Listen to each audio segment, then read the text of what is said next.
unpack the challenges and triumphs that shape men's lives, bringing to light stories of resilience, compassion, and unshakable faith.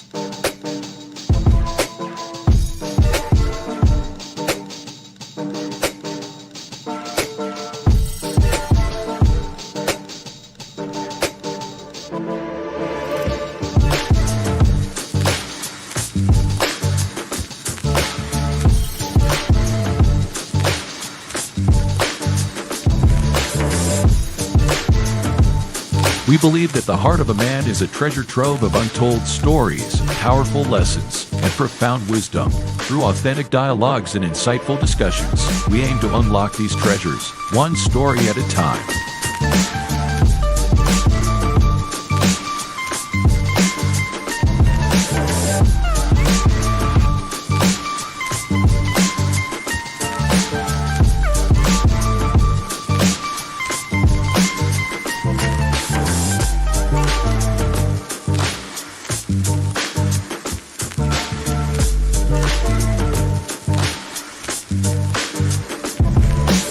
So, whether you're seeking guidance, inspiration, or simply a moment of reflection, you're in the right place. Get ready to be challenged, inspired, and transformed.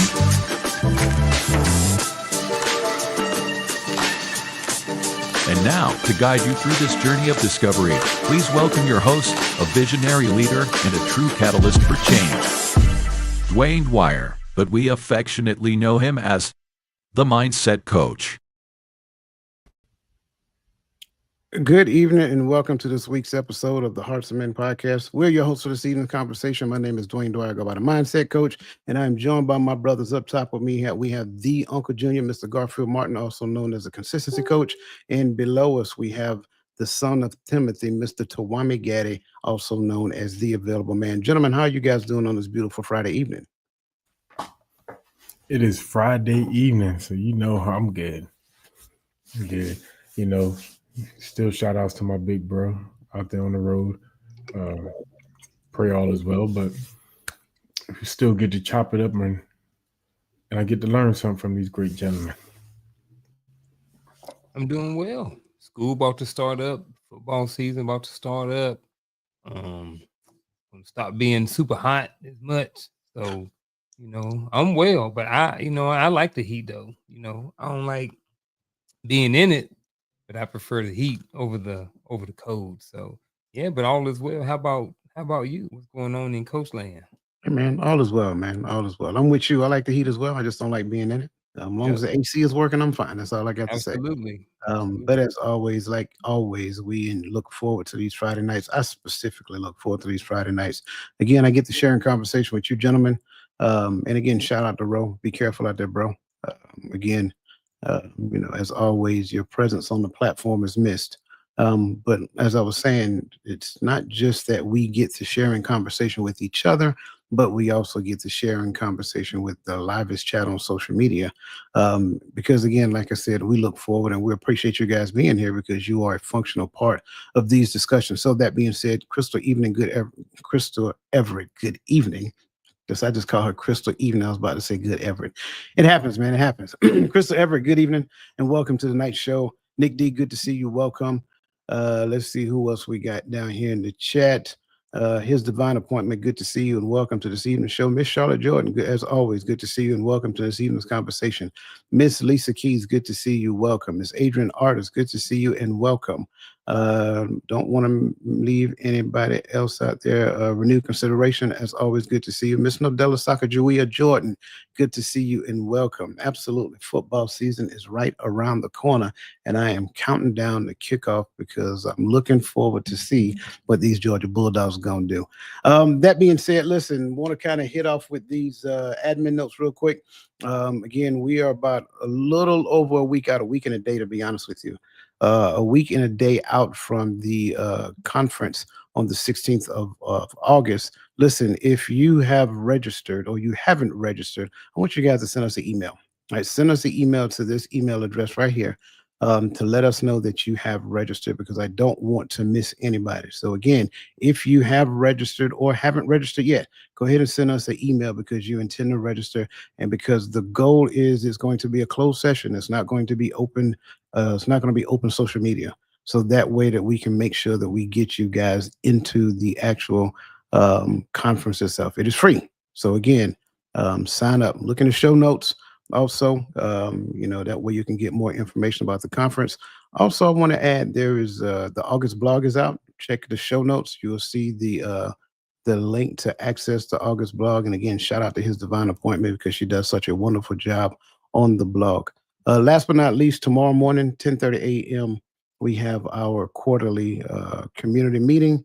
So you should have received a email, a calendar invite. If you did not, send an email to that email address again. Right? Say that I did not get an invitation in my calendar. That way we can all attend the meeting and we can talk about what the future of this community looks like. Gentlemen, did I miss anything? Any admin notes, whatever? Nope, good to go. I think you got them all. I think you got it. All right. I just want to make sure. I try. Okay. If Chris, if you can think of anything, please put it in the chat and I'll make sure that we bring it up. Verley McCoy, good to see you and welcome to this evening's conversation. So that being said, it is about time to get this conversation going. Now, as you already know, tonight's conversation is all about conflict. But what if conflict isn't problematic, but a pathway to deeper connection? Just imagine two children arguing over a toy. Instead of fistfights or tears, they negotiate, appeal to fairness, and share. Their innocence holds a secret we've forgotten as adults. Conflict is not the enemy, it's the invitation to grow. Conflict costs about 359 billion annually in workplace productivity alone. Yet studies show 72% of disputes escalate not because of the issue, but because we're blinded by biases, seeing others as obstacles, not allies. Let's rewind. Picture that same childlike instinct now buried beneath years of ego, fear, and stories we tell ourselves. Paul Claudel once said, "We must not seek happiness in peace, but in conflict." What if he was right? What if conflict, handled with courage and curiosity, is the forge where trust, innovation, and resilience are born? The zebra effect teaches us that animals reset stress in minutes. Humans, we ruminate for days, cortisol flooding our brains, shrinking our empathy. But here's the twist. Neuroscience reveals our brains are wired for cooperation. Mirror neurons fire when we witness pain or joy in others. Conflict is the mirror asking us to see beyond ourselves. Four invisible traps poison our interactions: the superiority bias, the entitlement trap, the performative mask, and inferiority spirals. These biases turn people into objects, distorting reality. Yet when we shift from a combative mindset, which says that you're the problem, to a cooperative mindset where we say, what's our problem? Something radical happens. We unlock what MIT calls positive sum thinking, where conflicts birth solutions that leave everyone better off. Tonight, we're not just solving disputes, we're excavating the hidden gold in chaos. How do CEOs turn teams' clashes into innovation? How do partners dismantle years of resentment with one courageous question? And why does nature itself, predators and prey, balancing ecosystems, teach us that harmony thrives through tension, not avoidance? Welcome to the art of conflict resolution. Let's begin. Now, gentlemen, I like for these conversations, I like to start off with a statistic, and that statistic tends to get us kind of set for the conversation that we're going to have. According to a 2023 study by the American Psychological Association, unresolved conflicts cost U.S. businesses $359 billion annually in lost productivity. In personal relationships, 65% of people report that recurring arguments erode trust over time. And I kind of want that just to roll, just keep scrolling as we get into the first question, because I want you guys to kind of think into this and kind of share with us, like, have you ever walked away from conflict with a disorienting silence where the fight ends, but the hurt digs deeper, leaving you trapped in the same emotional loop you thought you'd escape? Yes.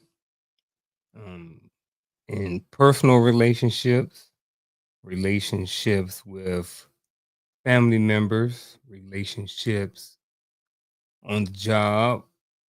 So I would say yes. I think definitely been there. I think one of the things that sucks about it is you walk away feeling like the issue hasn't been resolved, and as men, a lot of times, I'm speaking just as a man because I'm a man, as a man thinketh.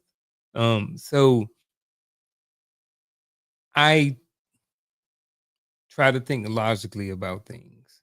You know what I'm saying? So I tend to think a little bit deeper about things and not just things on a surface level. So, and I also want to be able to solve problems if I'm coming to you or if we're having a conversation about something. So, if Gaddy comes to me and we're having a conversation and we're on the job and he doesn't like something that I did on the job and he confronts me about it and then we have conversation about it and then he just like says, well, whatever, and then just walks away. You know what I'm saying? Well, I'm like, well, what's going on, brother? Like, hey, you came to me, you wanted to have a conversation about something that you was not okay with, but then you put up the wall and then walked away. So now because we don't have conversation and we're not having words, that can create or cause some tension.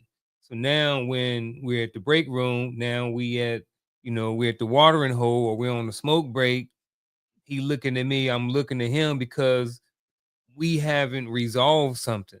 So either one of us, could be trapped in some emotional loop because we haven't come to a solution. The conversation stopped. So wherever we was at, if we had to get to from 1 to 10, we didn't make it to 10. Whether we made it to 6, whether we made it to 8 or made it to 9, we didn't get to the end of the conversation. And I think that those things can again, I think they can cause tension in relationships. So that's where I'll put a pin at right now. I like that scenario you just used. But I'm gonna take since you took the business side, I'm gonna take the flip side. Um, because what I heard when I've read this question was, have you ever gotten into an argument with your lady, whether it's your current lady or your ex lady? No, I'm joking. I'm joking. I'm joking. Um, a little bit, but yes. The answer is yes, and 9 times out of 10, it's been an argument that I've had with a significant other. It was like, hey, this is the issue. Kind of same scenario ish, like, hey, this is the issue. This is what I'm feeling. This is what I think is happening. This is what I see is happening. Let's discuss it.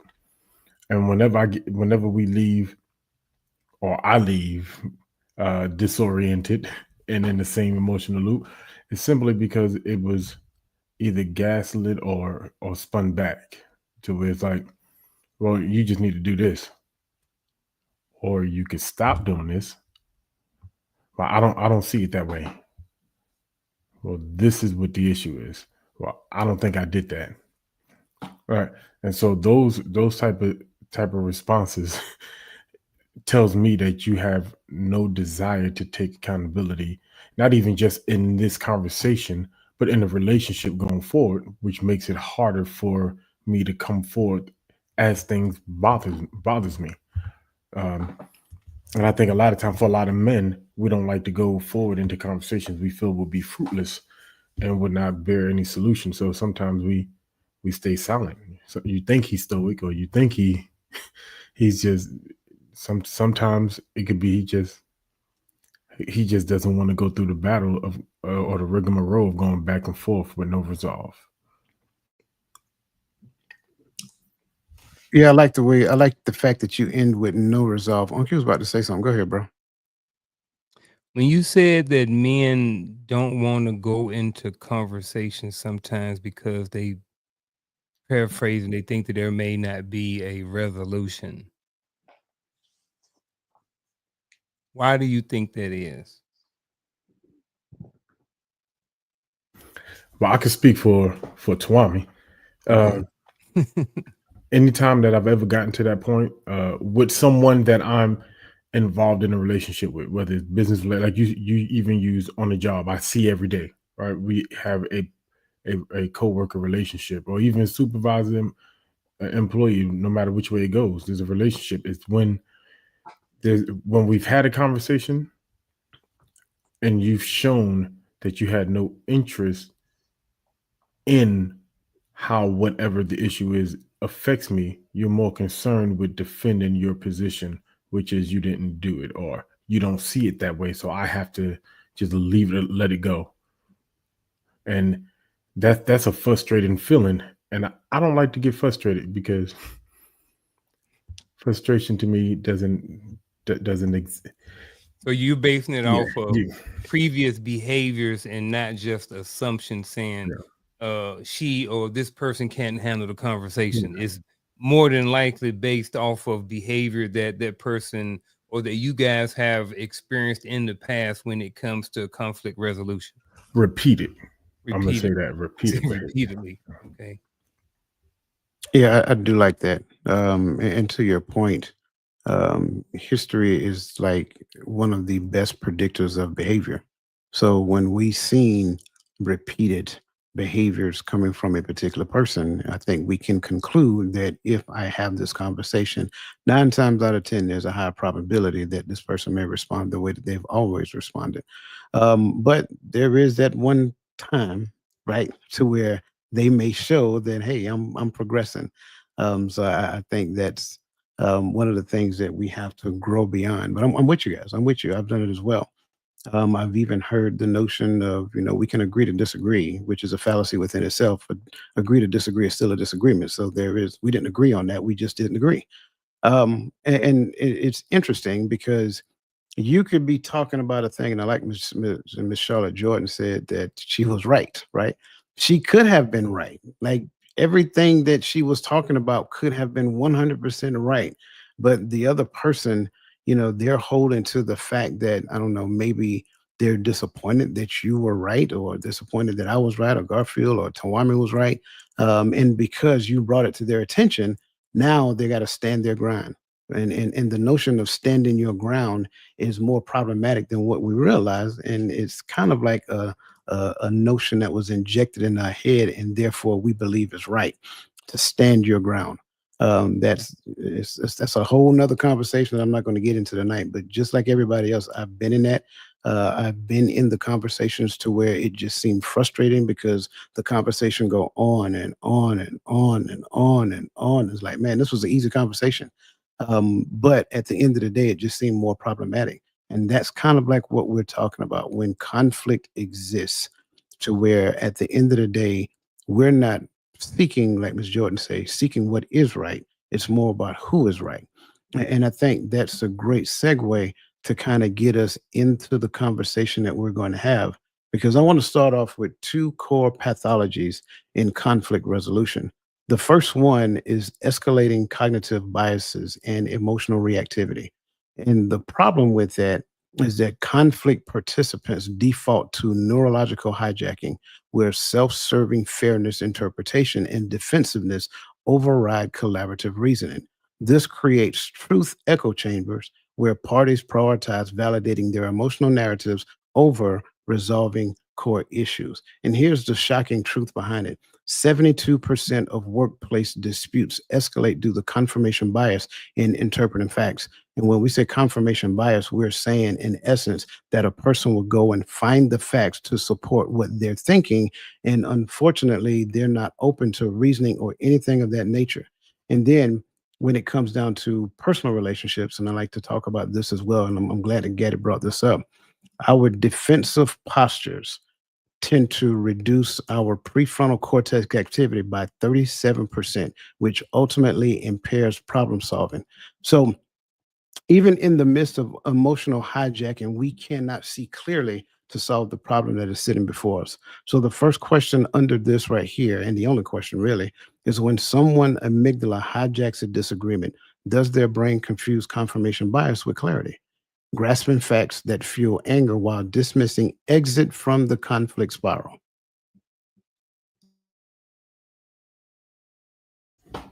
Um, I say yeah. I say yes. Because you say win someone, right? Win someone's yeah, you could say the word, you know. I need to get one of them buttons that have like coach's vocabulary. So when there's a word that I know I'm not going to pronounce properly, I can just press the button and it just says it. uh, well, so is it? Amy G. Dollar. Amy G. Dollar. Hey, I know a chick named Amy G. Dollar. Let me stop. uh, but when it hijacks a disagreement, does the brain confuse confirmation bias with clarity? I think is definitely a possibility, especially after understanding where it's going, right? Because sometimes when you get emotionally caught up in the conversation itself, or in because of the not the context, but maybe just either I would say either the context or maybe just whatever the conversation is about, and you can think that, oh, I'm see clearly now, you're coming after me, or now you're belittling me, or now you're trying to say I'm not smart or not. Because a lot of people think, did you just say I wasn't smart? That's not what I said. What I, you know, but I think sometimes it happens because when we go back to the whole uh who's right thing, if I believe I'm right, anything you say outside of just stating your opinion, I'm going to interpret it as a personal attack. And now the conversation changes. And I think sometimes that's what creates the high intensities of conversations, because I feel personally attacked when you're just really just stating a fact or even an opinion, but the way I took it, because my emotions is caught up in what the conversation is about. This is why I don't talk about Trump at work, because some jokers get mad, boy, or especially them black folks over 50. Well, I'm sorry, but they they get they getting their Amy G. Dollar, and it's all love. I get where you were going. I understand it. The Amy G. Dollar, right? The amygdala. When I see this word, I'm looking at I look at someone kind of being in survival mode. That's the way I look at it. When someone's amygdala hijacks a disagreement, they're in survival mode. So what happens is when you are at work and you don't talk about whatever you just said you don't talk about, right? And someone has a difference of opinion, right? What they do is they say, hey, look, well, I like this, I like the blue, right? So the blue said that this, like Coach said, they're going to go and get information to support their view. And I think what happens a lot of times, people have decided that they have going to partner with a certain team or certain whatever. So regardless of what comes out, I've already said that I'm this. So no matter what, Gaddy, son of Timothy, is a Giants fan. So no matter what somebody tell him about how trash they're going to be this year, he don't care. He don't worry about that. Now, and that's a little different because that's all in fun. You know what I mean? But it can be extreme because people do that. You know, you can go to the whole Jordan and LeBron, you know, look at the GOAT. There's people who they have a disagreement, they will go and get facts to support their argument.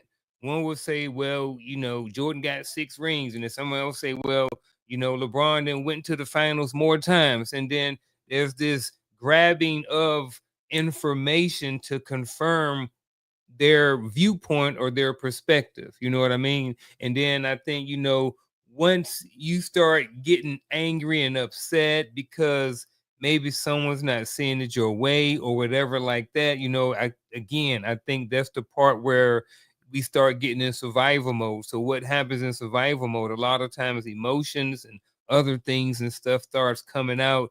People start getting angry and all of these different things like that. So that's kind of my thoughts about it. So my answer in a short would be yes, absolutely, 100%. I love what you did. I like that because you're like you're in there. Because like you're spot on. It's like, especially when we start talking confirmation bias, what you'll find is that people will hear the aspect of your words that they want to hear that fits their narrative. And Mhm. it's almost like they'll blot out everyone else, everything else that doesn't support what they're saying. And then they'll try to find an angle about what you're saying and make it work for them. Right. And you see it all the time. Like Eli Manning is not the best quarterback that ever played, NFL football. But Mhm. Giants fan, on the other hand, will actually say that he is. And 1, 2 Carlos. it doesn't matter what you say, they're going to go find the statistical data, and it might be Mhm. for just one game. One game they'll talk about. Like he did not have a whole career, right? So it's like those things, and I'm joking when I say that because that's this Gaddick, and we had that conversation a while back. But Yeah. even in the midst of conflict, that's what you'll find. You'll find that it's very difficult to have an honest conversation because the person that you're talking about, or you, if you have confirmation bias in the midst of that conversation, Mhm. you'll only pick out the thing that you want to respond to. You will even listen to, like, the person said an entire sentence, but one word, you'll hold your hat on one word and miss the entire meaning of the sentence because that one word is what you want to focus on. And that causes a concern and a problem. Let's kind of bring up, I'm sorry, you guys had something else you want to add? Again, I know you leaned in. Unless you're talking about Eli Manning, I want to hear it. Nah, I was just saying you tried to attack my amygdala just now, Hey man, Andre Iguodala. Um, yeah, let's bring up some of these comments. Clarity constitutes stating the facts and removing the emotions. And I wouldn't say removing, but definitely regulating, right? Regulating is the key. I think it's almost in some cases, I think in some cases it's difficult to remove them, but regulating them so that they don't like hijack the conversation is important. Kenrick says, good to see you, brother. We find what we're looking for. I try to ask myself why seeing things a certain way is so important to me. Reminds me of the 5 whys. I love that. I love that. Let's see. Anybody else? Anybody else? Okay.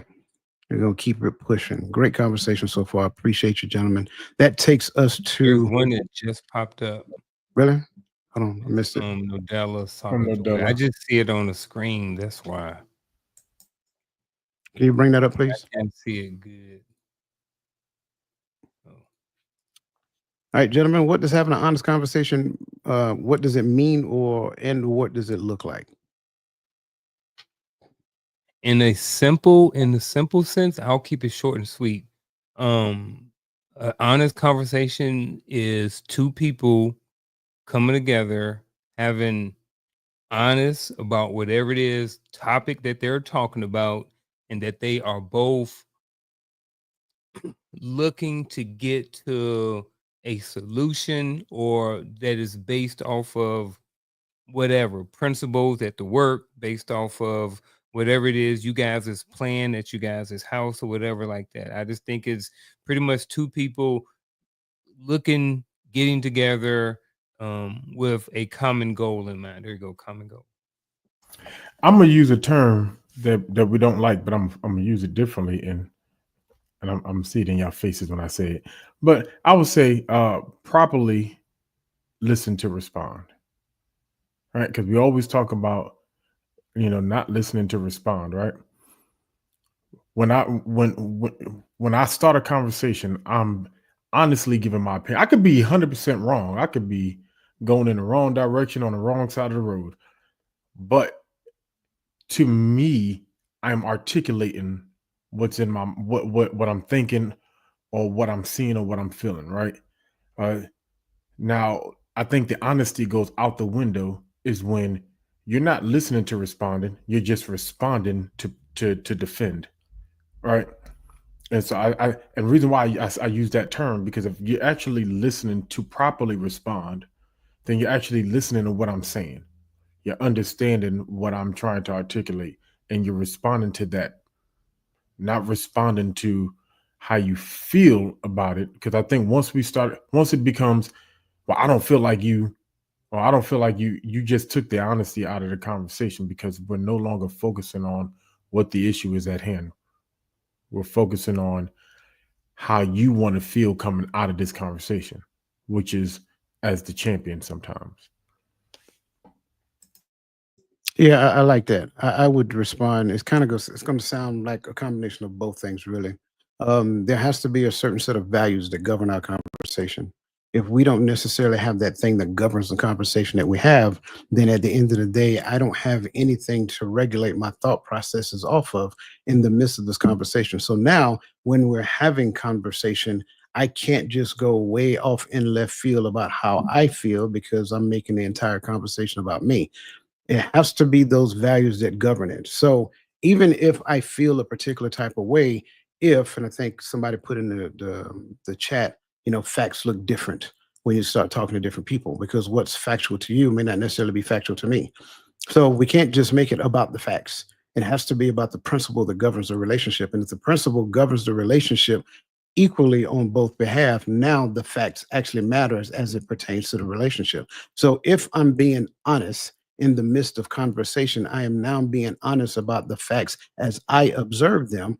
And then I'm laying it on the table for you to respond to. I'm not judging you. I'm not ridiculing you. I'm not doing any of those things. I'm laying this conversation out there and I'm leaving it for you to respond to. But here's the catch. You got to respond to the conversation, like Gaddy said, because if you're not responding to the conversation, now you're just responding to your strong suit because that's your stronghold. That's your where you dug in at. And you don't want to necessarily have an honest conversation. You want to have a conversation to where you feel in control, when you feel empowered, so forth and so on. So that's why I say it that way. If we don't have those values and those principles that govern the relationship, then we can have free fall conversation. Going back to the work setting, those core values are the things that govern our relationship within the workplace. Therefore, now, in the midst of our conversation about what's happening for the team, we need to respond accordingly. And when you look at conflict resolution within a team setting, forming, storming, in the storming stage, most managers will let you hash it out as long as it does not get out of control. But once it get out of control, they'll come in, they will regulate and point you back to the reason why we came together as a team for the sake of the company. And to me, that's what honest conversation is all about. Any other thoughts before we press forward? Nope, I like that. I like it. Okay, you guys, was there another question that I missed? Yeah, it just popped up. What if the conversation is one-sided from the beginning, and when you get through, you feel like you're not getting through at all? The F word. Yeah, it kind of goes back to what I said previously. Do I feel like it's one-sided, right? And if I feel like it's one-sided because I'm not feeling like I'm heard, well, sometimes I think we will not feel like we're heard because the other person isn't responding the way I want them to respond. And that could be problematic. If I have a statement and or a question, I have to leave it to that person to respond again to what I actually said. Now, if they're not responding to what I said, that is where the problem is. That's problematic. But if they're responding to what I said, I have to relinquish the control and not want them to respond the way that I want them to respond. It's like we all know, because we all got this education thing going on. So we know how to answer questions. Wait, did you go to the store? That's a yes or no question, right? But a lot of times, well, see, what had happened was I was going to the store and then I ended up going to Garfield house and, Shell had Garfield doing something. So I decided to help Garfield. Like, that's not answering my question. Did you go to the store? Yes or no? Yes. Okay, great. What'd you get? Because it's an easy conversation if you listen to the question. And I think a lot of times people don't actually listen to the question. Garfield, you had something you was about to add. You talking about we be being nice. I think y'all being nice now. Everything ain't a conversation. Some stuff is just need to be said. Some stuff we don't need to go back and forth over. Like, look, if I use my dirty drawers, right? If I ain't cleaning up my drawers off the floor, she'll come up and be like, babe, look, you ain't cleaning up your drawers. Why do we need to have a conversation? You know what I mean? It ain't nothing for me to go back and be like, I don't need to have an opinion. Oh, well, after I got back from working out, I had to rush to get to work. So I had to jump in. Bruh, it don't take 2 seconds to throw them in the whatchamacallit. We don't need to have a conversation about everything. I understand sometimes feeling heard. I get that. But sometimes we don't need to have a conversation about everything. Sometimes it's just going to be direct. Sometimes we just going to bring up something and we just need to get it fixed. You know what I'm saying? We just need to, hey, look, this is how it is. Here's the solution. Let's just roll with it and move on. We don't need to spend too much time on this. We need to get back to loving each other. So that's my 2 cents. I like that. I was going to go somewhere similar, but because the way she worded the question, she said from the beginning. I think at this point, and this is nothing that at this point, feelings got involved automatically. We already started putting up the defenses because every conversation that is about some type of conflict, the person bringing the conflict to the table will always be the long-winded one because they are trying to be heard. And 9 times out of 10, this is not the first time. So they're bringing it and they're trying to get their point across before you respond. So sometimes it seems as if it's one-sided from the beginning, but yeah, it is one-sided in the beginning because I'm the one bringing the issue to the table. So I'm laying it out so you can respond to what I'm saying. If I hurry up quick, if I just say, hey, I got a problem with this and shut up. Well, what's your problem? you wanted me to throw it away? You want me to get rid of it? You want me to change it? You want me to get another color? You want me like what's the problem? What problem you having? So that long-windedness is always going to come from the person. I don't even know if that's a word, but it's always going to come from the person that's bringing the issue to the table. That's the way I see it. I love it. Absolutely. Absolutely. Thank you all again for the questions. Keep the questions coming. Y'all know how we do. We'll take up a whole show to answer questions. Also, if you have not done so yet, hit that chat, hit that like button, and make sure that you're sharing it on your social media platforms. Can't get it out. So that we can continue to get massive exposure. Good to see you, Joan Elmore, and everybody else who's joined us. I think Chosen One joined us as well. Good to see you. Okay. That takes us to the next talking point, which is competitive scripts over collaborative story building. The problem here is that parties frame conflicts as zero-sum narrative wars, rather than opportunities to co-author third stories that integrate perspectives. This competitive mindset manifests in areas such as withholding empathy to win the moral high ground, or prioritizing archival dominance, or what we tend to call my truth over shared meaning. And some examples that goes along with that is relationships using my truth debates show 42% higher cortisol spikes. And if you understand what cortisol is, it is the chemical that is responsible for fight or flight. So 42% higher cortisol spikes than those negotiating shared narratives. Also, 68% of unresolved conflicts stem from partners treating respect as a finite resource to ration. So, gentlemen, real quick, when truth wars prioritize archival dominance, my truth versus theirs, who becomes the collateral damage of unmourned perspectives? One of the things I've learned on this show, and I say it on a regular basis, even in my personal life outside of Coach's Corner and Hearts of Men, is the most important person in a relationship is the relationship.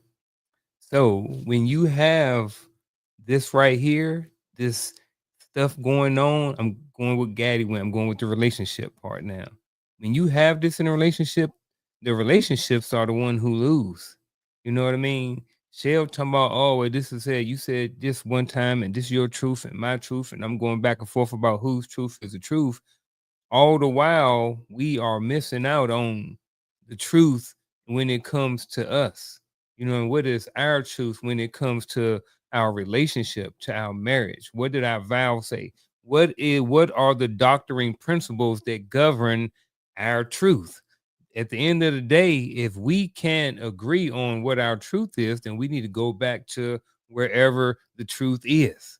And then we need to look at the truth and then figure out what the truth says about our truth. And then at the end of the day, we will get the truth. So at the end of the day, what becomes collateral damage from the unmoral perspectives is the relationship at the end of the day. My answer is simple: the truth. Truth. At the end of the day, if it's my truth versus your truth, and we're using uh, the whole concept of I'm right, right? If that's how I'm coming to this conversation, the truth will always get lost when two people come already knowing that their preconceived notion of the topic is the correct. So I like to watch people debate certain things. Like I don't have a lot of things to just get on YouTube and watch. Sometimes I like to watch like debates about certain topics, stuff that I don't really care about, right?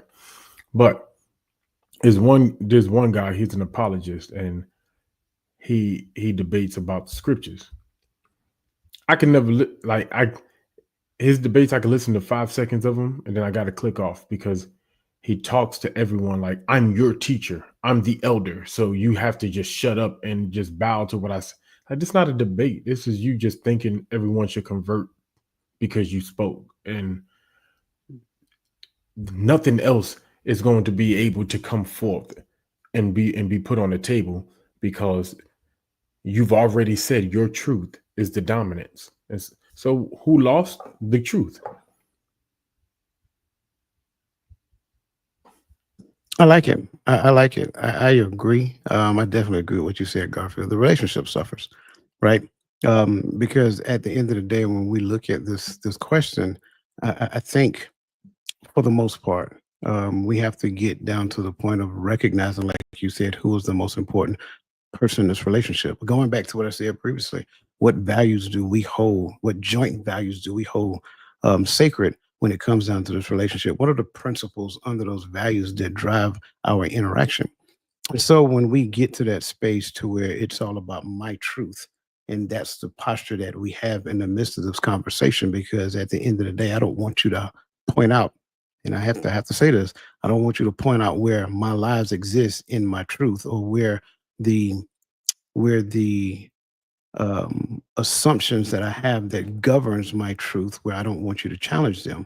Then what you're telling me by saying initially my truth is that this is where I'm at, this is my ground, accept that, and then we can move forward in relation to it. But this is the interaction, right? And again, it depends on the relationship itself. If it's a friendship, then sure, you can have your truth. At the end of the day, I get it. That's what you want to do. Okay, that's fine. But if it's a marriage, now we're talking about something more significant, because we have truth. You know what I'm saying? Our truth. We're supposed to be one. This is our truth. Now, what is this thing? And you know how we do, man. We kind of pick and choose our battles. We ain't gonna make a big deal out of everything. Some things it's like I'm not really concerned about that. But then the things that we do talk about, we talk about them because they're significant. So that's just kind of like where I'm at with that. I love what you guys said, and I agree with you wholeheartedly. We do have a question in the chat that I want you guys to take a look at real quick. What about trying to have a conversation with someone who has a dismissive or avoidant personality where things can't be adequately processed? I think this goes back to what you just said about the nature of the relationship. Is this a business relationship? Is this a personal relationship? Is this an acquaintance? If this is an acquaintance, I mean, we don't need to have no more conversations. Like, it's good. If I see you at the football game, our kids play football together, I speak and wave, but we ain't having conversations about nothing, especially religion or politics. You know what I mean? Now, if it's somebody we at work, we may have to get along. You know, maybe maybe I may push a little bit, maybe have somebody intervene. I ain't really trying to go to the boss, but depend on what we got going on, we may have to. But if it's a relationship, and you know, first of all, how do we get to the point to whereas this is how this person is now? Or what went wrong in a relationship to where this person is dismissive or have an avoidant personality? And if y'all in a relationship and y'all been together for a long time and you haven't seen these behaviors, there wasn't a question. So I think that if it's somebody that's close to you in a relationship, it's worth it, then this may be an opportunity to have someone else come in with a different perspective who may be trained to help deal with maybe to deal with this type of relationship if this is what's going on in the relationship. Whew. I notice about people who are like this, they're typically only dismissive or avoidant when it's things that they are not the authority on or that they don't want to talk about, or that doesn't bother them. Because once it's something that they want to discuss, all of a sudden it's not dismissive and avoidant. They have a lot to say, so that's kind of what I was talking about in the beginning. Like, that type of behavior caused me not to. I'm not gonna bring, like, if it's a work thing, like just said, a boss or supervisor, whoever, this is the issue I'm having, because I know I can't come to you, so I'm gonna go and I'm saying, hey, I need some resolve, and this is what the issue is. Bye. And why is it an issue? Because especially if I'm talking to a supervisor, I'm gonna let them know this is affecting my job when they do this, and this. All right. Now the question, the answer could definitely be, well, I told them to do it, right? And I'm like, all right, well, then you're the right person to talk to, because it's affecting how I do my job for A, B, and C reasons. But outside of work, it's going to put me in a mindset to not have the conversation with you, because once I get frustrated, the conversation becomes anger driven more than it's becoming fact driven. I hope that makes sense. Nope, it makes sense. And as I look at this question, there's a couple of things I excuse me. There's a couple of things that I automatically see trying to have a conversation. The first thing I want to know is that what is the thing that drives me to try to have a conversation with that person? Is it because we have a working relationship? Is it because we have a friendship now? Or the other side is that, are we married? So I have to understand the reason behind trying to have a conversation with this person. The next part, when I look at, we talk about dismissive or avoidant personality, and those are more so of relationship styles, like how they see relationships and how they interact in relationship. But that does not mean that they can't process, right? That's the part I want to go to. Sure, they may have been shown, may have been signs to where they don't necessarily process it like other people, right?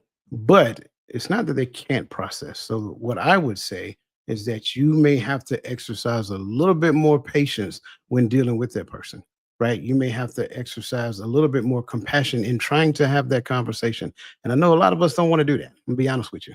So now that takes me to my next point. I need to look at myself first, because the next thing that I say, if it's not a working relationship, then why am I in relationship with this person, trying to have conversation with this person? And I'm not making this person out to be the bad guy, right? I'm saying, like, everything that we must consider always starts here. I have to start here first, because if I don't start here first, I'm missing a lot of information, or I'm misinterpreting a lot of the information that I'm receiving. Because a lot of times we want to point outwardly, when reality we need to point inwardly first, then work our way out. So that's the thing I want to start off with. So again, why am I trying to have the conversation with this person?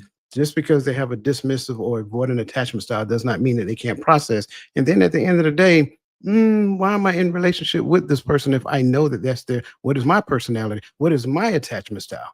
Because in most cases, we got to look at who attracts who. So I would go there. I think that's a great question. I thank you for asking that. So yeah, great response. Great response, gentlemen. Where are we? I almost lost our space. Uh, fear of vulnerability. Thank you. So, so we're going to kind of talk about different mindsets, right? That kind of, exist in the space of conflict. The first one is, as we just seen, fear of vulnerability. And that mindset is where we equate vulnerability with defeat. And with that being said, the paradox of psychological armor states that attempts to protect oneself through emotional defenses, such as stoicism, denial, or suppressing vulnerability, reinforce isolation and stagnation. And by clinging to psychological armor, hiding wounds, avoiding present moment awarenesses, or masking authenticity, individuals paradoxically deepen their emotional entrenchment rather than achieving safety.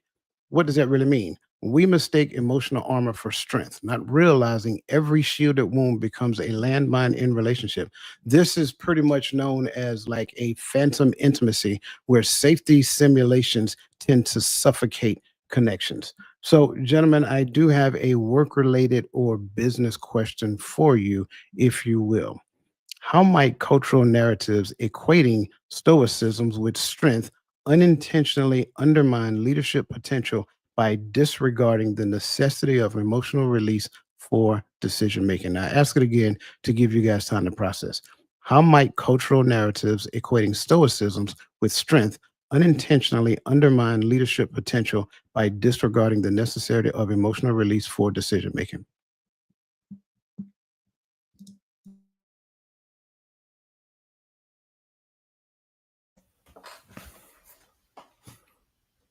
Got that one, Gaddy? I knew that's why I unmuted. I knew it was coming. I understand the question. It's just how to word my response. How my cultural narratives are equating stoicism with strength unintentionally undermine leadership potential by disregarding necessity. So I noticed that a lot of people do believe that your ability to not have emotion or show emotion or whatever the case may be makes you a great leader. And so I have two different supervisors on my job that are above me, right? Well, it's three people that outrank me in my job, but two of them that I answer to, right? One of them, I hope doesn't have my social media and watches this, but he takes the stoicism side, right? But what that means is when conflict happens on a job, his employees are always wrong, right? So I saw a soldier almost climb over the counter like he was going to attack my employee. And when I redirected him and I walked off, I said, "Son, let's talk. What's the issue?" "I don't have the issue. He has it." I said, "Son, you're yelling. I need you to let's calm back down." "I'm not yelling, sir. Sorry, let's step over." And he steps in, grabs me, and says, "You can't yell. You can't argue back and forth with him." I'm not arguing. It's just that's his nature of problem solving. It's you're wrong. He's correct. Now get over it. And it's like, well, I'm not going to be a punching bag for every soldier that has an attitude or wants things or doesn't want to abide by the rule. We need to have a policy in place on how to handle this type of conflict, and it can't just be I should have let the soldier jump over the counter and get to my employee. Then I would have been a bad supervisor, But then I have another supervisor that intermediates between me and him now. She's more of the, that doesn't make sense. Why was that soldier climb? All right. Next time, Mr. Gaddy, you contact the MPs and we'll figure the story out later. Because he was attempting to attack an employee. That's not how we handle business. So her ability to use emotion to make a proper decision. Says, hey, I have to protect the people that's working here. And because we think that the stoicism, or some people think that the stoicism is the better leadership quality, you tend to create hostile environments. If I don't feel protected, if I feel like I'm just open and vulnerable to whatever comes in this building and I will be in the wrong automatically, now I feel like I work in a hostile environment, even when things are not hostile, because I know that I have no conflict resolution plan for situations. So I know I rambled, but those are the two sides of that coin, the way I see it. Right. And so I don't know. I feel sometimes you can create an environment for those who work for that person that becomes hostile when emotion is suppressed.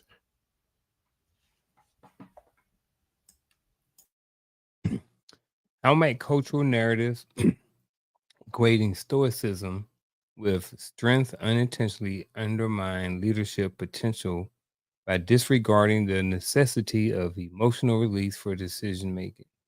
I think that kind of like what Gaddy said, when you suppress emotions and feelings, I'm gonna add feelings in there too. When you suppress these things, like they're still there, they're not gone anywhere. You just suppressed them, but they haven't gone away.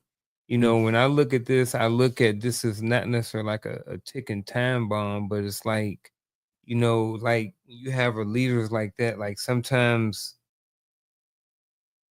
it's not obvious until it's too late, or till it's like a lot of damage has already been done.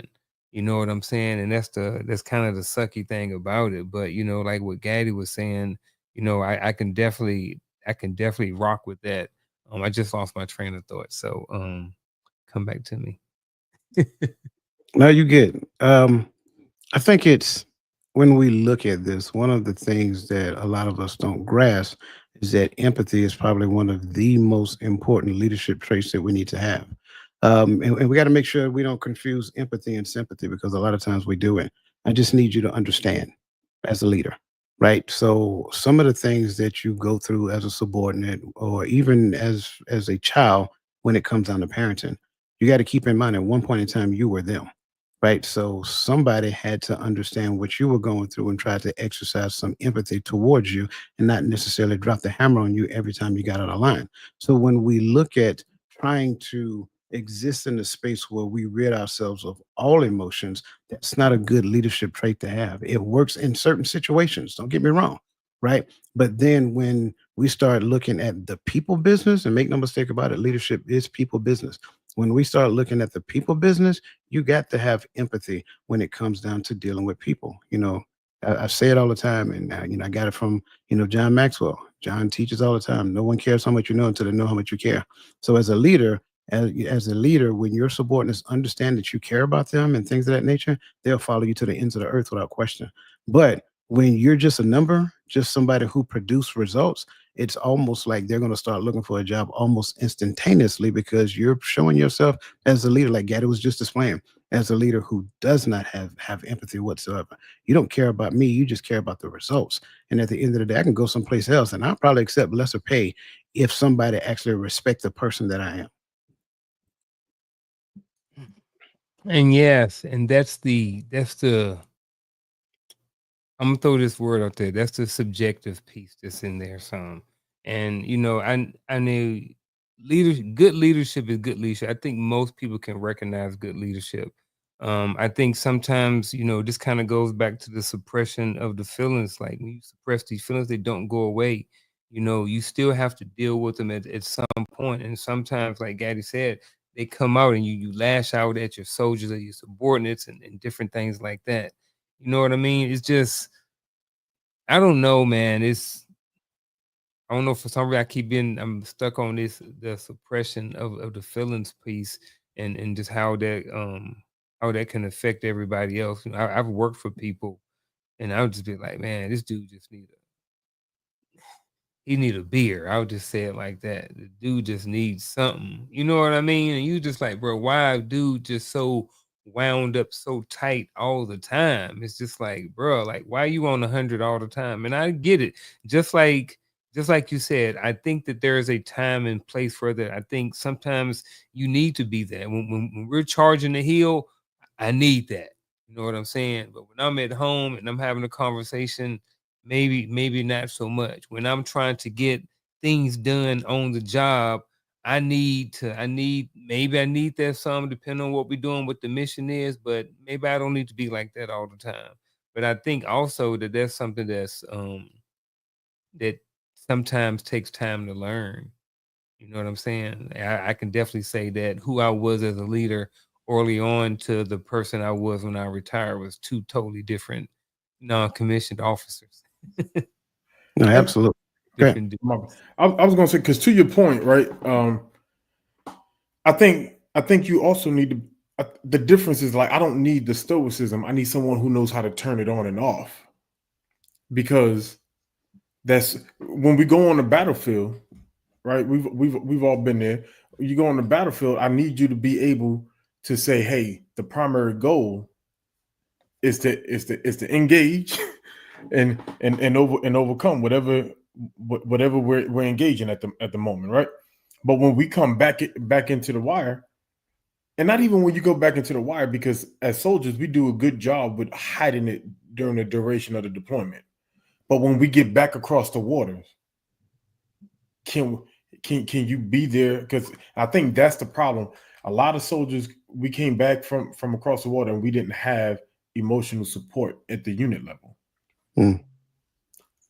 And so whatever happened at home, whatever conflict we faced at home, the tragedies that we saw happened because there was no way to re-regulate emotions. There was nowhere to go. And back when, at least during the Iraq time, I can only speak for OIF, OEF. During those times, a lot of us was told when we got to reverse SRP to shut up and don't cry. We ain't got time to be in here all day. Get in there and get out. And so no one ever identified we need to go sit down and talk to somebody. Yeah. And so maybe having a leader who was able to lock in a little bit more emotionally, or with a little more empathy, maybe we could have. And I'm just speaking, Nope, I got you. Absolutely. Absolutely. I want to keep pressing forward because at the end of the day, this is a great conversation. I greatly appreciate everybody's points of view. Shout out to Props. Good to see you. Provide triggers for evaluation is really putting some great information in the chat. Keep them coming because we got a lot more that we need to go through. And I want to make sure that we at least get a portion of the way through this. We probably won't finish, but that's okay. Next one is survival of past scars. And the mindset here is mistaken familiarity for safety. And that kind of brings to the table what we tend to call mimetic trauma loops, or what is otherwise known as epigenetics, which is a theoretical framework positing that trauma can propagate across generations through cultural transmissions and potentially epigenetic mechanisms where environment stressors alter gene expression without changing DNA. Your brain can't tell the difference between past abusers and a current partner who raised their voice. This neurological time travel turns lovers into unwitting ghosts of your unfinished battles. So, gentlemen, the next question that I have for you is, when we call a partner's reaction extreme, could their words be acting as a mirror reflecting our childhood wounds we've refused to heal from? I know it's a yes or no, but don't leave it there. I guess off the rip, I would say yes. Now, as far as piecing it together, let me take a stab at it. I think there are some times where we can use the word extreme and it can be considered subjective. But I think sometimes it's like, come on, that is extreme behavior, Now, we can look at, I don't know who saw the video of Sha'Carri Richardson and Coleman, right? Some would say there was extreme behavior. I would say that there was extreme behavior. But in certain circles, in certain areas of the country, that's normal everyday behavior. That's everyday normal behavior in certain relationships. So but I think at the end of the day, the general public and most people would say that that is considered extreme behavior. So I say that to say that I think that when we're in relationships, I don't like when people start playing mind games, well, you saying that, this is extreme. Come on now. You already know that you've been extreme about this. So let's don't even go there. So when we call a partner's reaction extreme, could their words be acting as a mirror? I think in a sense, in some cases, yes, reflecting our childhood's wounds we refuse to heal. Um, so the refusal part right there is where I'm stuck at. Just because I think sometimes it's refusal, but why is it a refusal? Sometimes do we not get the information? Do we not know? Do we not know where to go? Do we not know that we even have an issue? Because a lot of times we have issues and we don't necessarily see them. A lot of time when we have conflict or we having conversations, a lot of times we're projecting or we're looking at the other person in the conflict. A lot of times, in many cases, we're not looking at us and saying, what is my part in the conflict, and what can I do to help make this situation better than what it is?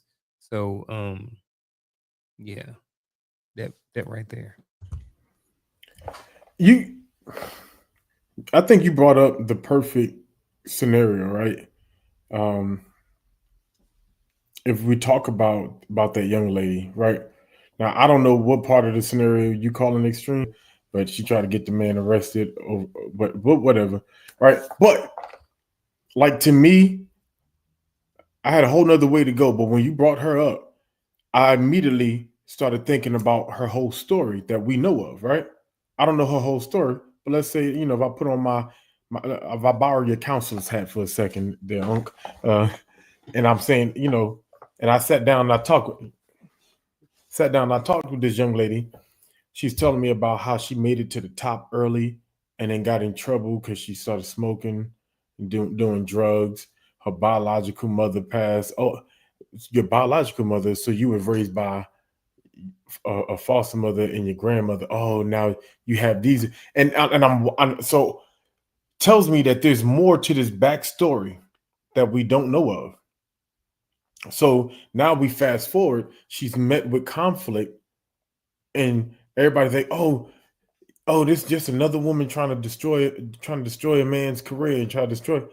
She's responding how she's a world champ and she's on a public stage. It does not erase her past. It doesn't erase everything that she's gone through and experienced. So I should have looked at the chat, but when you think of that whole story, it's like, is she not reflecting just some? I'm automatically assuming now, knowing her story, something may have happened that is not talked about publicly, that may have never been dealt with, and so she's looking at their disagreement as an attack, and so every attack on her feels extreme. She's going to respond extreme. And then if you know the girl, everything she says has an extreme reaction to it. But that's I think that's personality for her. But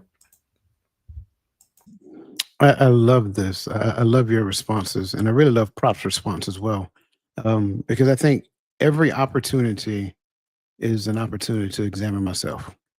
And I think when I miss the mark of examining myself, then I automatically can point out and find the wrong in someone else. But like I said before, if I start inwardly first and then work my way outwardly, that makes me examine some of the assumptions that I actually have in the space of relationship and personal interactions. In those times, people that you encounter can reveal some things about you through their behavior that you have not yet considered. that is always an opportunity. I have this saying to where I say the person that you believe that you are, life has to present some type of challenge to validate that thing in you. That is the evidence that you need to understand what you believe is authentically and truly what you believe, or is that just what you're saying that you believe? And going back to Prop's point, I like what he said. You don't have to bring it back up, but going back to Prop's point, I like what he said because in essence, in a nutshell, that's what he's saying. Like he said, I had these same thoughts, but it just took me this time to get to the point of expressing it. I can relate to that because, like, a lot of the things that I think today, I kind of thought when I was in the army, I just did not know how to make them come out in a digestible format for somebody else. And so it took some years of kind of chewing on them and seeing how to, the environment respond to those things as I put it out. This side, it might have been aggressive. This side, it might have been extremely aggressive. This side, not so extreme, but still aggressive. This side, a little bit less aggressive, getting towards mild. Now it's a little bit more mild, but make no mistake about it, the aggression can still be there if I allow it. I just have to find a way to get to the point to where I don't allow that thing to overtake a situation because it's laying dormant in the background. I got to put it on the shelf. And so I think that exists for everybody. Everybody has a person who they used to be, and that person is still there. You just now have gotten to the point in your life to where that person, you have no desire to be that person anymore. And it's not saying that that person is bad. It's just that that person had learned some things that they had to overcome in their young adolescent years. And that pretty much is kind of like what life looks like. And you will always have that encounter. So I greatly appreciate everybody's response. And I think you guys were spot on. Next is the illusion of control. Now,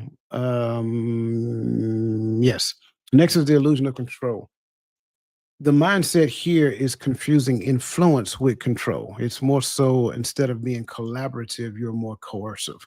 And so in this aspect, a psychological framework where chronic attempts to exert control rewire neural pathways, causing individuals to perceive autonomy, spontaneity, or collaboration as existential threats akin to unimaginable L-shaped blocks in a game of Tetris.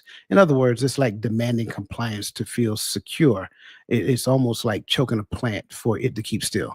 This botanical paradox reveals control kills the growth it kills the growth that it claims to protect. And so, gentlemen, the question I want to ask you is that when we look at it, why do control-driven individuals mistake autonomy for chaos? I'm still stuck on the choking the plant to Yeah. make it steel. I ain't never heard of that before. And I got a visual of that. I was like, man, choking a plant.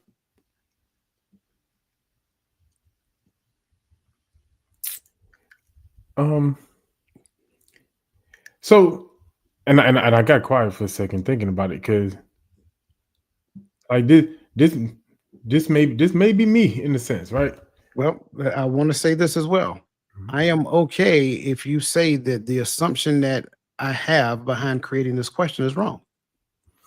So, I'm not saying that. I'm just saying I could see me a little bit in it, right? Because of a recent situation and conversation I've had with people. But so by control, and when I think of control driven, I'm thinking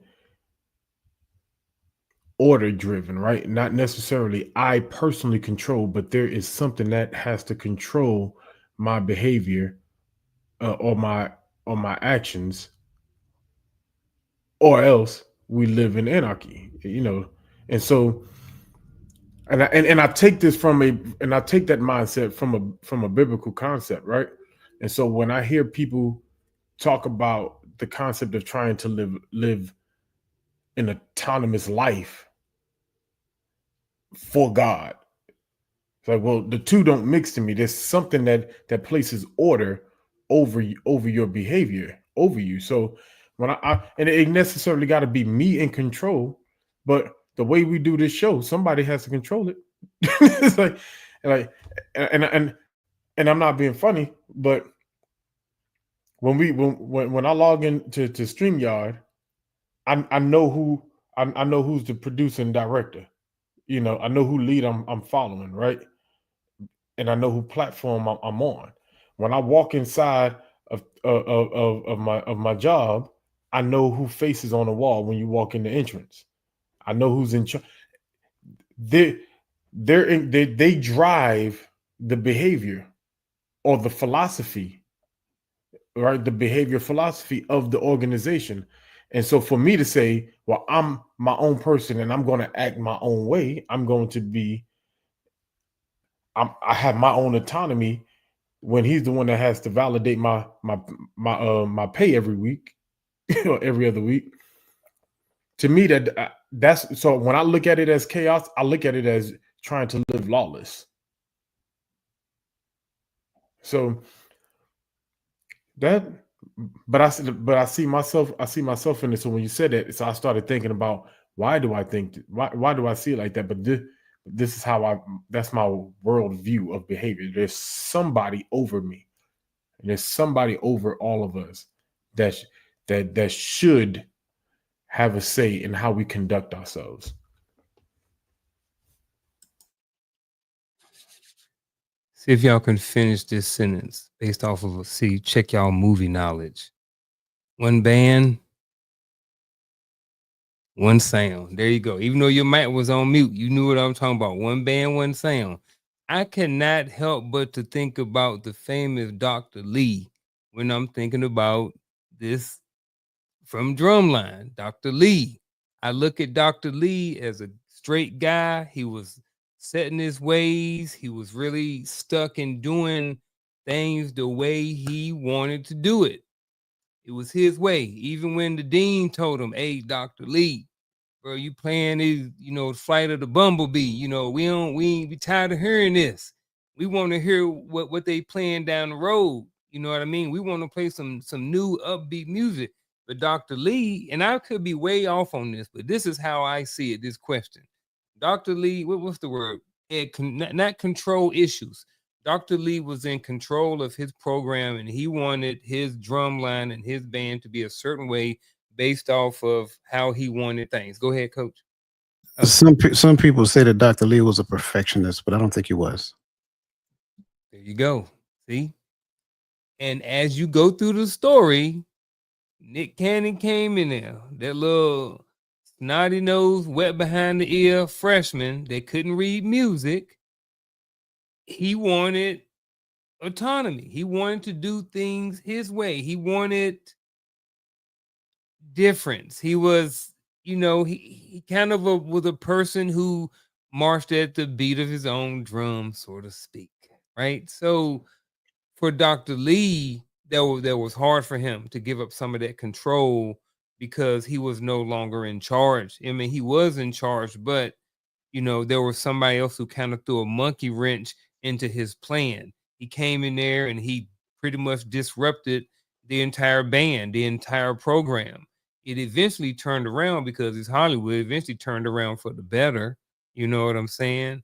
But I don't know, man. For me, I just kept thinking about, he was talking. I kept thinking about Dr. Lee in this question, and why do control-driven individual mistake autonomy for chaos? For him, it was chaos. But as you see, it turned out to be a really great thing for the entire program, and everybody benefited from it. So if you never seen Drumline, I apologize because you probably didn't get any of that.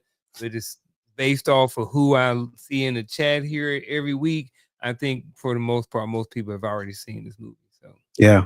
And so just to kind of encapsulate what you guys are saying, from your perspective, Dr. Lee may have viewed autonomy as chaos, but it revealed that his style of teaching was antiquated, and that because Nick Cannon having not so much as the school knowledge when it comes down to reading music, but he had a whole bunch of talent. He kind of changed the way of doing things, and it kind of worked well for that particular movie. Not saying that won't work well in real life, but are we saying collectively that autonomy can create chaos? Is that what I'm hearing everybody saying? autonomy can create chaos for those people, Those types of people that are control driven, it can be chaos. It is chaos. Just like he's saying, being transparent. I could say there were times in my life where I really wanted to have that control over certain things, but now it's more about being in control and not necessarily controlling. If you can understand the difference in the two. So, no, go ahead. I'm sorry. No, so I get that too, but I because I'm trying to see it outside of the contrast to control, because that's the way and that's just my viewpoint, right? But autonomy in the concept of learning or not learn of having my way of producing a product, right? So if we talk business wise, right? Yes, I know who's in charge, who controls our conduct and everything in the building, unless we want to be removed from employment. But at the same time, if you ask me to produce a report, right? And I'm just speaking as that guy on the computer that builds reports and stuff like that, right? You ask me for a report. I also don't want you to stand behind me and tell me exactly how I should click the buttons and what view I should use and I should zoom in. And no, I see it how I see it. I'm comfortable with my screen set up this way. You wait till I give you a product and you tell me if it gives you the information you need. Even if you want the layout differently, that's fine. I can change the layout. That's cool. But I can have autonomy in this aspect of I'm going to produce it the way I'm going to produce it, because I'm not I get that. I'm not a robot. So I'm not on an assembly line. Let me do my work. Let me get you what you asked for. So I can see it in that aspect. Okay. So then I guess my next question is that can neurological time travel, and remember that is the concept of a person can't separate the effects of their past abuser from their current partner who raises their voice, right? Can neurological time travel result in the perception of control amid structure? Yep. That's like PTSD in a sense to me. That's how I'm looking at it. When something happens and I'm back where that happened. I moved on. I'm with my new wife and everything. But as soon as she does this, I'm like, oh man, that's how my ex was. I'm immediately back to there. Yeah, man, that's a huge issue. Yeah, that can definitely happen, especially if you ain't work with it. And just a quick coaching plug right here. People in this area, if you're right here, those are counselors and therapists. If you already passed this and you're looking to go forward, that's coaching. We don't deal with a lot of what happened in the past, and we deal about where you are right now and moving forward. So quick shout out, quick plug for coaches out there. You put the word can, so yes, it can. Can it's a can. Good job, sir. Good job. Hey, I learned from the best when it comes to that one right there. Now, but yeah, it can. Not to be mistaken with the fact that neurological time travel can also help protect you from the same thing, and I think it's important to state both so that there's no confusion between the two. All right, Yeah. so you can definitely protect yourself because you understand what that looks like. You've seen it before. You've experienced it, and now you know the signs. But everything don't look like that. Sometimes that, I like the way you put that. I'm gonna use that in my everyday language now. That neurological time travel can sometimes cause you to see or perceive control based upon, or not even perceive control, but just have you looking for it. Have you looking for the triggers? Have you looking for the signs? And so when a thing is said, it could be very innocent. You automatically respond, "Oh no, you're not gonna control me.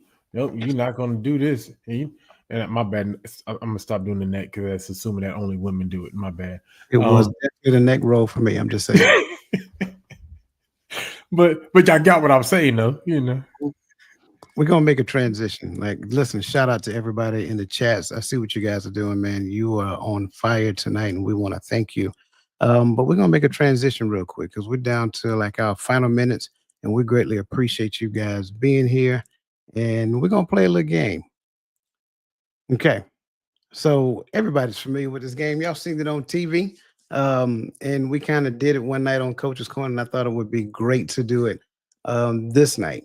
So listen, chat, you guys feel free to jump in. Unfortunately, you're not going to be able to select because of time, but at a later point in time, what I'll do is I'll make sure we do this early enough so we can pit the panel members against the chat members. And you guys, as you already know, you will be at a great advantage. So because we did not make it all the way down, some of the things that we're going to talk about here, 5 categories: pathological conflicts, hidden frameworks, metaphoric mayhem, neuroscience nuggets, and conflict cure tactics. Now, if you select the question that we did not cover, I will allow you to select another question.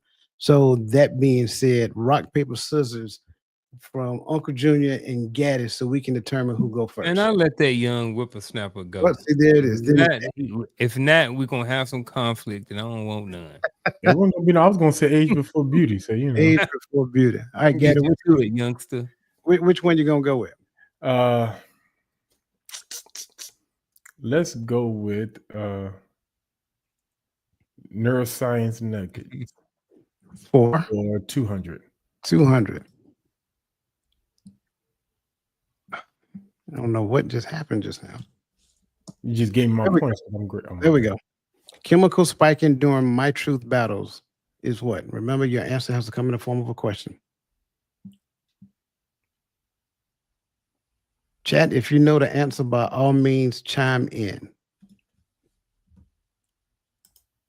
Chemical spiking during my truth battles is known as what? What is amygdala? I cannot say the word. The Amy G. Dollar. You know what? That was a great guess, but that is not the correct answer. Unc, you gonna steal this one?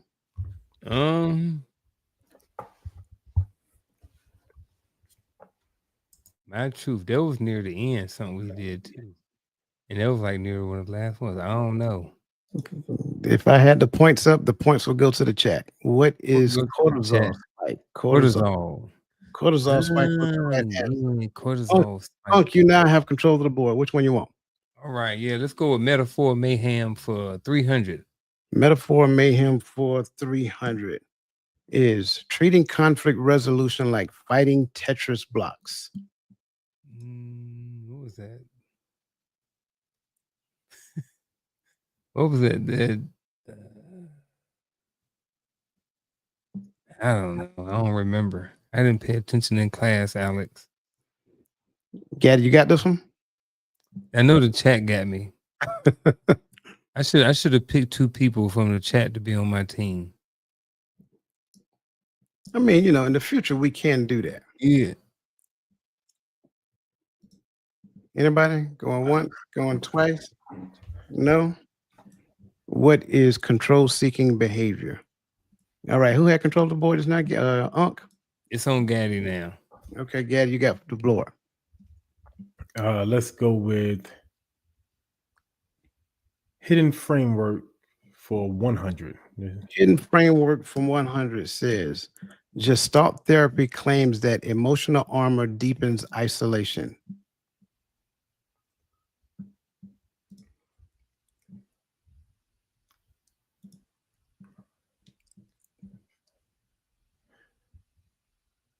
Stoicism?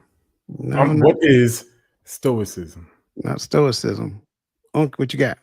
What? Unc not guessing. He don't want to risk his $100. Well, it ain't no $100 if you don't answer either. So I don't want to go in the hole. Miss Charlotte Jordan said, Miss Jordan said, "What is? I have no idea.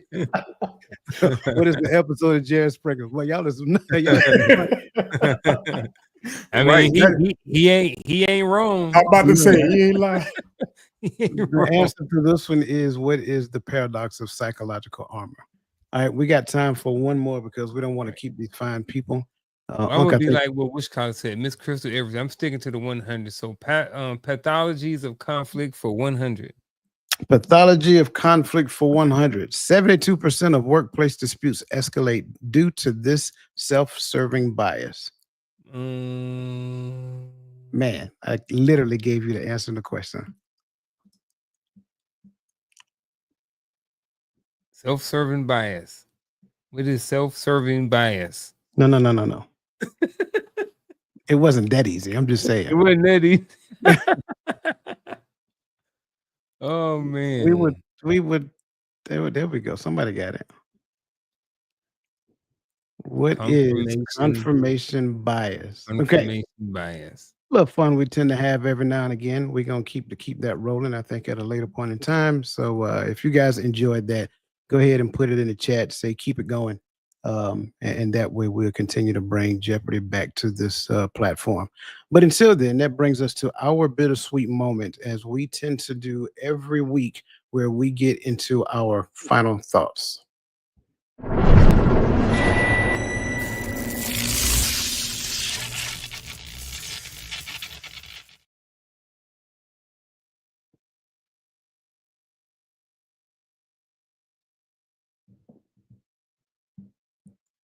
This was another great episode here on Hearts and Men. So tonight's topic, telling the hidden lessons of conflict.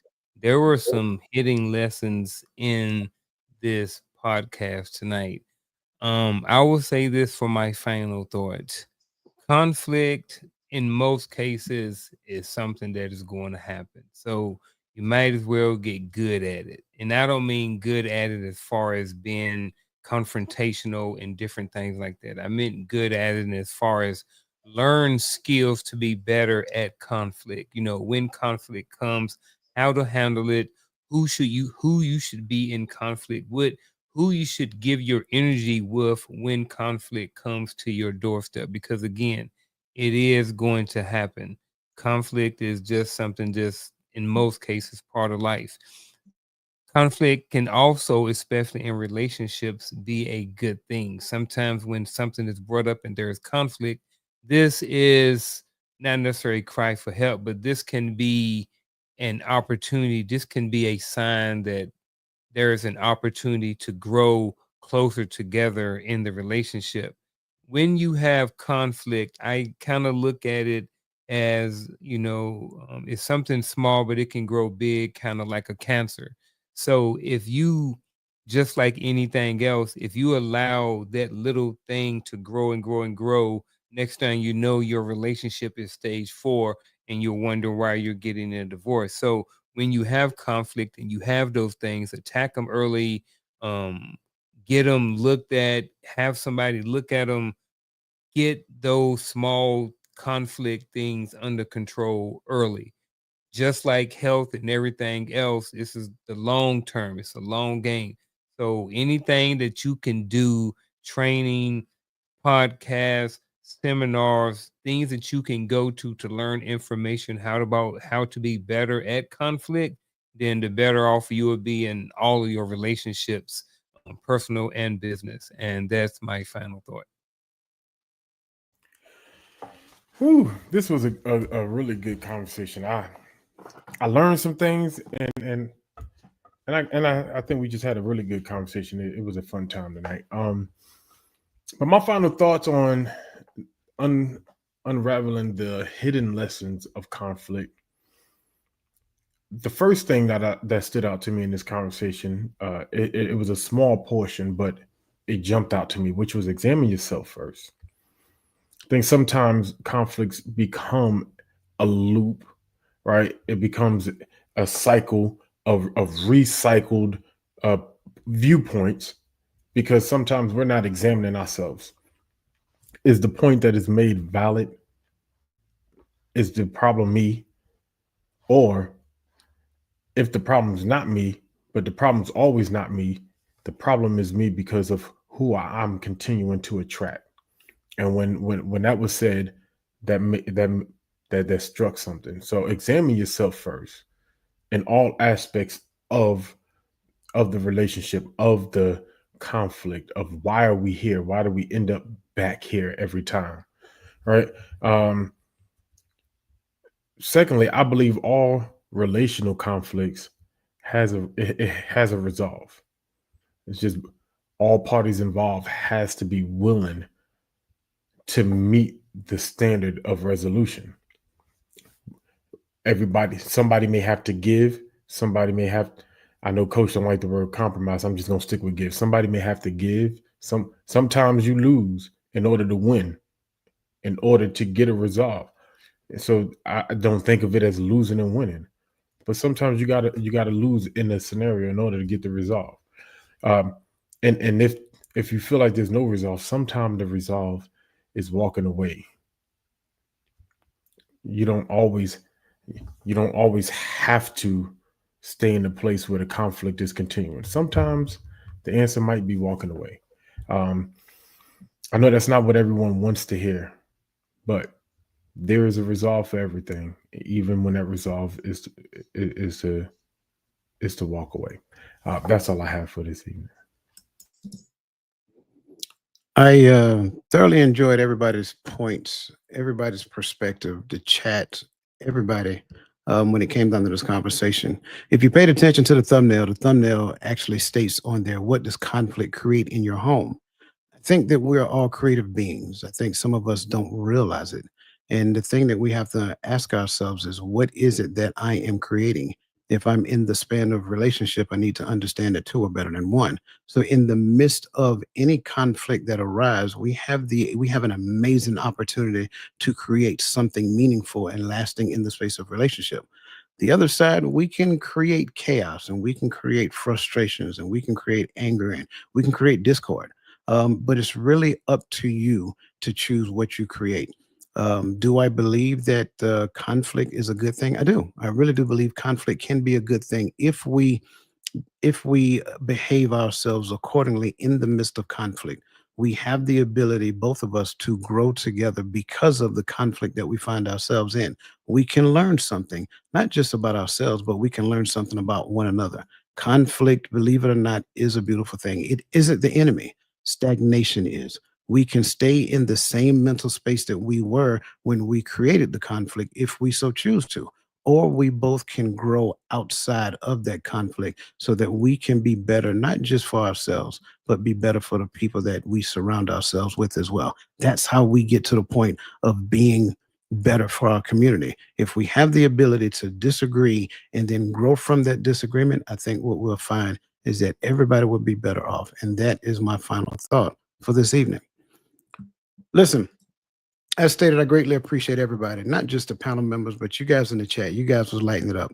Good to see Abe. Good to see Props. Good to see Provide Triggers for Evolution. We ask that you guys come back because we do this every week, every Friday night at 8 p.m. Eastern Standard Time. We will be here. As always, it's good to see His Divine Appointment, Lisa Keys, Joan Elliott. I'm sorry, Joan Elmore. I said Joan Elliott. Joan Elmore. I'm sorry, I missed you. Good to have you here tonight. It's also good to see all of the people who are here all the time. Lisa Keys, Nodella Jordan, Crystal Everett, Nick D, His Divine Appointment, Charlotte Jordan. If I called your name already, I do apologize. But again, I greatly appreciate you guys. For your community members, tomorrow morning, 10:30, don't forget, we have our community meeting. Also next Saturday, not this Saturday coming, but next Saturday, don't forget, August 16th, starting at 8 o'clock, we have our conference. So make sure that you send that email as requested previously to the email address that came across your screen, because at the end of the day, I need to make sure that everybody gets the closed link for this particular conference. Again, it's free, so make sure that you send that email so we do not leave you out. Listen, as always, we greatly appreciate you guys. Have an awesome rest of your evening. Have a fantastic weekend if we don't see you again. And as always, let the best version of yourself be a blessing to somebody else. And we'll see you guys again next week.